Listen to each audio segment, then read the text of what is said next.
आज इस लेक्चर के अंदर हम लोग बात करने वाले हैं एक बड़ा इंपॉर्टेंट क्वेश्चन की रेटिंग, लोड की रेटिंग को हम लोग किस में रिप्रेजेंट करते हैं और सोर्सेज की रेटिंग किस में रिप्रेजेंट करते हैं। ठीक है, यहाँ पे जो लोड की बात हो रही है, इलेक्ट्रिकल लोड की बात हो रही है और सोर्सेज भी इलेक्ट्रिकल सोर्सेज हैं।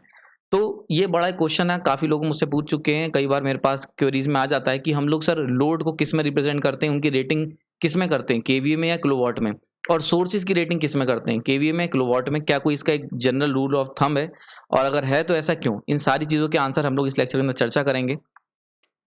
सबसे पहले बात करते हैं सोर्स और लोड की। ठीक है, तो सोर्स का काम क्या होता है, सोर्स जो होते हैं वो आपके इलेक्ट्रिकल पावर को सप्लाई करते हैं, जबकि जो लोड होता है इसका काम होता है इलेक्ट्रिक पावर को कंज्यूम करना। ठीक है, नाउ अगर मैं बात करता हूं सोर्सेज की, तो सोर्सेज के पास दो जानकारी होती है। जब आप किसी सोर्स को डिजाइन करते हो तो आपके पास दो बातें पता होती हैं। पहला, सबसे पहली बात जो है वो इसके पास किसी भी तरीके की लोड की जानकारी नहीं होती। यानी कि जब भी हम कोई भी सोर्स को डिजाइन करते हैं तो हमें लोड के बारे में कुछ नहीं पता होता। हमें नहीं पता होता कि जैसे फॉर एग्जांपल अगर मैं कोई जनरेटर बना रहा हूं तो वो जनरेटर दुनिया के किस लोड पे जाके लगेगा, किस घर के लोड को उठाएगा, मेरे पे इसकी कोई जानकारी नहीं है। और उस घर के लोड क्या होगा, उसका पावर फैक्टर क्या होगा, इसके बारे में कोई जानकारी नहीं होती। हाँ, एक चीज की जानकारी होती है, वो है वोल्टेज एंड करंट। वोल्टेज और करंट जो होती है, इन दोनों चीजों की जानकारी हमारे पास होती है, वोल्टेज और करंट, और ये मिलके बनाते हैं आपकी पावर, एपरेंट पावर को। इसलिए हम लोग क्या कर सकते हैं, हम ये मान सकते हैं कि हमारे पास ये दो जानकारी होती हैं और इनको हम लोग यूज करते हैं जब हम लोग रेटिंग करते हैं सोर्सेज की। वहीं पे अगर लोड साइड की बात करी जाए तो लोड साइड के बारे में तीन पॉइंट्स बड़े इंपॉर्टेंट हैं। सबसे पहले, लोड के पास फिक्स इंडक्टेंस होता है लोड का और उसका फिक्स पावर फैक्टर होता है। अब ऐसा क्यों, इसको समझ लेते हैं। जनरली अगर मैं लोड की बात करता हूं, फॉर एग्जांपल अगर मैं मोटर की बात करता हूं, ठीक है, तो अगर हम मोटर को लेते हैं तो जब भी आप क्या करते हो, वाइंडिंग करते हो, जब भी हम किसी स्ट्रक्चर की वाइंडिंग करते हैं किसी भी मोटर की, तो वाइंडिंग जो होती है इसके अंदर नंबर ऑफ टर्न्स इसके फिक्स होते हैं और एक फिक्स फ्रिक्वेंसी पे ये मोटर ऑपरेट करते हैं। तो इस तरीके से हम कह सकते हैं कि लोड की फिक्स इंडक्टेंस होती है। लोड का जो इंडक्टेंस होता है वो फिक्स होता है, क्योंकि inductance basically number of turns और फ्रिक्वेंसी को डिपेंड करता है मेनली। तो ये दोनों चीजें हमें पता है, तो इसीलिए मोटर जो होती है जिसके अंदर भी वाइंडिंग की होती है उसकी हमें इंडक्टेंस पता होती है। अच्छा, एक बार आपको इंडक्टेंस पता है, अगर किसी भी मोटर का इंडक्टेंस फिक्स है तो उसके अंदर से जब मैं वोल्टेज और करंट को पास करूंगा तो वो एक सर्टेन एंगल पे लैग करेंगे, एक सर्टेन फेज डिफरेंस होगा वोल्टेज और करंट के बीच में। और वो जो इनके बीच का जो फेज डिफरेंस होता है उसको हम लोग अगर कोसाइन में रिप्रेजेंट करते हैं तो उसी को नाम दिया जाता है पावर फैक्टर। ठीक है, तो this one is the power factor. तो पावर फैक्टर क्या होता है, यानी कि वोल्टेज और करंट के बीच का जो फेज डिफरेंस होता है उसको अगर मैं कॉस के रूप में रिप्रेजेंट करता हूं कोसाइन टर्म्स में, तो वो कहलाता है पावर फैक्टर। ठीक है, तो यानी कि अगर आपने किसी मोटर को डिजाइन करा है तो उसका इंडक्टेंस आपने फिक्स कर दिया, क्योंकि उसके टर्न्स आपने फिक्स करे हैं, उसकी फ्रिक्वेंसी फिक्स है, तो आपने उसका इंडक्टेंस फिक्स कर दिया। एक बार अगर तुमने उसका इंडक्टेंस फिक्स कर दिया तो वोल्टेज और करंट के बीच का जो रिलेशन है वो भी फिक्स हो गया, और वोल्टेज और करंट के बीच का जो डिफरेंस है अगर वो फिक्स कर दोगे तो पावर फैक्टर फिक्स हो गया। ठीक है, ये बड़ा इंपॉर्टेंट है। तो लोड साइड में अगर आप बात करी जाए तो हमें पता होता है कि हमारा जो लोड है उसका कितना पावर फैक्टर होगा। ठीक है, तो एक हमें जानकारी हो गई लोड, यानी कि अगर आप लोड डिजाइन कर रहे हो, अगर आप लोड साइड पे कोई मशीन डिजाइन करते हो, मोटर डिजाइन करते हो, तो आप पावर फैक्टर की आपको जानकारी होगी, पहली चीज। दूसरी चीज, आपके पास ये भी जानकारी होगी कि जो आपने जो मोटर डिजाइन करी है वो कितने रेटेड वोल्टेज पे चलने वाली है और कितना रेटेड करंट उसके अंदर से हम पास करा सकते हैं, क्योंकि आपने उसके अंदर इंसुलेशन यूज करा होगा, सर्टेन वोल्टेज भी देखा होगा, आपने उसके अंदर जो करंट फ्लो करा रहे होगे तो सर्टेन एम्पेयर रेटिंग का वायर यूज करा होगा। तो यानी कि आपको पता है कि मोटर जो आपने डिजाइन की वो कितने वोल्टेज और कितने करंट के लिए है। ठीक है, तो यानी कि यहां से एक बात और क्लियर हो गई कि लोड साइड के पास एक तो पावर फैक्टर की जानकारी होती है, दूसरा वोल्टेज एंड करंट की भी जानकारी होती है। ठीक है, ये बात हो गई।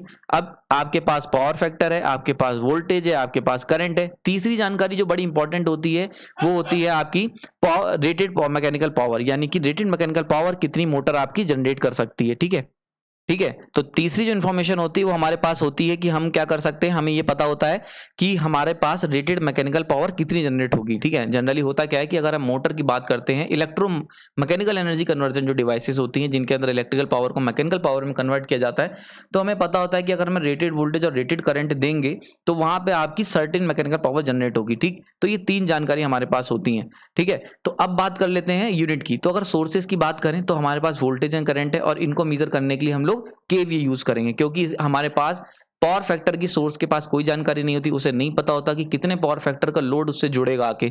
लेकिन वोल्टेज और करंट हमारे पास होता है, तो वोल्टेज और करंट जो मिलके बनाते हैं उनका प्रोडक्ट जो होता है उसे हम लोग वोल्ट एम्पेयर कहते हैं।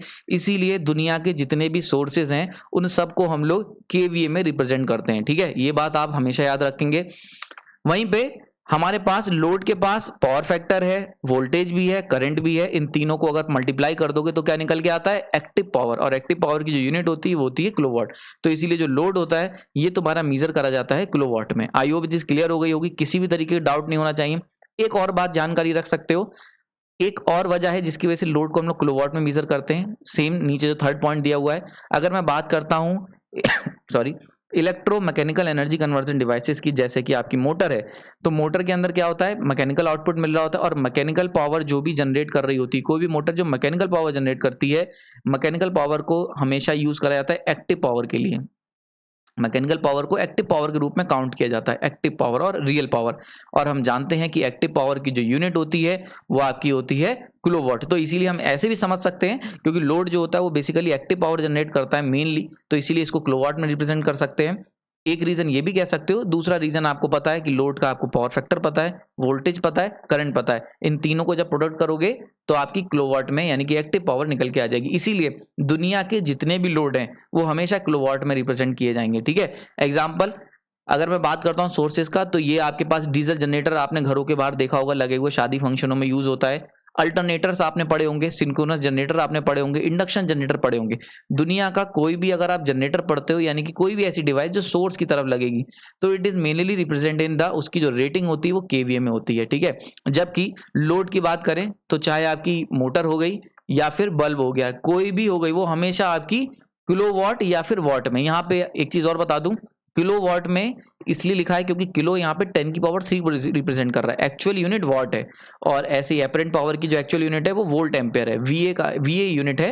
के जो है वो केवल 10 की पावर 3 को रिप्रेजेंट करने के लिए। अगर बहुत बड़ा आपका लोड है तो मेगा वॉट आ जाएगा, बहुत बड़ा सोर्स है तो मेगा एमवी आ जाएगा, यानी एमवीए आ जाएगी यूनिट, ठीक है। ये चीज क्लियर हो रही होगी आई होप। तो यहाँ से आपने जो सीखने वाली बात है कि जितने भी सोर्सेज होंगे, क्योंकि उनके पास केवल दो जानकारी होती है, वोल्टेज और करंट की, इसलिए उन्हें हमेशा वोल्ट एम्पेयर में रिप्रेजेंट करा जाता है। लोड के पास तीन जानकारी होती है, वोल्टेज, रेटेड करंट और पावर फैक्टर, इसीलिए इसको किलोवाट में रिप्रेजेंट करते हैं, वॉट में रिप्रेजेंट करते हैं, ठीक। ना एक इंपॉर्टेंट क्वेश्चन आता है, ट्रांसफार्मर का क्या हुआ, ठीक है। तो ट्रांसफार्मर को हम कहाँ रिप्रेजेंट करेंगे, तो अगर ट्रांसफार्मर की बात करी जाए तो ट्रांसफार्मर की जो सेकेंडरी साइड होती है वो एक सोर्स की तरह वर्क करती है। अगर आप उसको लोड की नजर से देखोगे, जैसे कि अगर मान लेते हैं हमारे पास ट्रांसफार्मर है, तो उसका जो लोड है, अगर तुम लोड पे खड़े होकर देखोगे तो आपको क्या, लोड को क्या लगेगा कि जो ट्रांसफार्मर है वो उसके लिए एक सोर्स की तरह वर्क कर रहा है, क्योंकि ट्रांसफार्मर एक ऐसा मीडिएटर होता है, ठीक है। तो ट्रांसफार्मर जो होगा वो किसकी तरह वर्क करेगा, सोर्स की तरह वर्क करेगा लोड की नजर से। तो इसीलिए इसको भी हम लोग केवीए में रिप्रेजेंट करते हैं, ठीक। बात समझ में आ रही। इसका काम क्या होगा, ट्रांसफर अगर लोड से पूछोगे तो लोड कहेगा कि मेरा माई बाप कौन है, ट्रांसफार्मर है, क्योंकि लोड की जो भी जरूरतें होती हैं वो कौन फुलफिल करता है, ट्रांसफार्मर फुलफिल करता है। और ट्रांसफार्मर एक्चुअल में एज अ मीडिएटर वर्क करता है, ये आपको ऑलरेडी पता होगा क्योंकि ट्रांसफार्मर सीरीज आप देख रहे हो, ठीक है। तो यहाँ पे क्योंकि ये मीडिएटर होता है और इसके पास सारी जानकारी होती है, इसीलिए इसको भी हम लोग क्या करते हैं, केवीए में रिप्रेजेंट करते हैं। इसका रीजन मैं ऑलरेडी प्रीवियस लेक्चर में दे चुका हूं, क्योंकि ट्रांसफार्मर के पास भी जो जानकारी होती है वो केवल वोल्टेज और करंट की होती है, क्योंकि आपको नहीं पता कि जो ट्रांसफार्मर तुमने डिजाइन किया है वो कहाँ यूज होगा, कितने पावर फैक्टर लोड पे यूज होगा। तो इसीलिए इसको भी हम लोग केवीए में रिप्रेजेंट करते हैं। तो याद रखना, ट्रांसफार्मर भी एक सोर्स की तरह यूज करा जाता है हमेशा। यानी अगर तुमसे पूछा जाएगा कि ट्रांसफार्मर कैसे है, तो transformer works as a source from load point of view. अगर हम लोड की नजर से देखेंगे तो ट्रांसफार्मर हमेशा एक सोर्स की तरह वर्क करेगा, और इसीलिए इसको हम लोग ने केवीए में रिप्रेजेंट किया है। तो रूल ऑफ थंब याद रखना है कि जब भी आप सोर्स की बात करोगे तो केवीए में, लोड की बात करोगे किलोवाट में, ठीक है। रीजन क्या है, रीजन ऑलरेडी हम लोग डिस्कस कर चुके हैं। आई होप लेक्चर आपको समझ में आ गया होगा, इसमें कोई भी तरीके का डाउट नहीं होना चाहिए। मैंने एक रूल ऑफ थंब आपको दे दिया, कभी भी आपका इस टाइप का क्वेश्चन गलत नहीं होगा। इससे रिलेटेड कोई भी अगर डाउट है तो कमेंट सेक्शन बता सकते हैं। लेक्चर पसंद आया तो लाइक और सब्सक्राइब कर सकते हैं। कीमती समय दिया उसके लिए धन्यवाद। मन में कोई भी क्वेश्चन है इलेक्ट्रिकल इंजीनियरिंग से रिलेटेड, आप मुझे कमेंट सेक्शन बता सकते हैं, मैं उस पर वीडियो बना के समझाने की कोशिश करूंगा। आपकी हेल्प करने में मेरे को बहुत खुशी होगी। Thank you.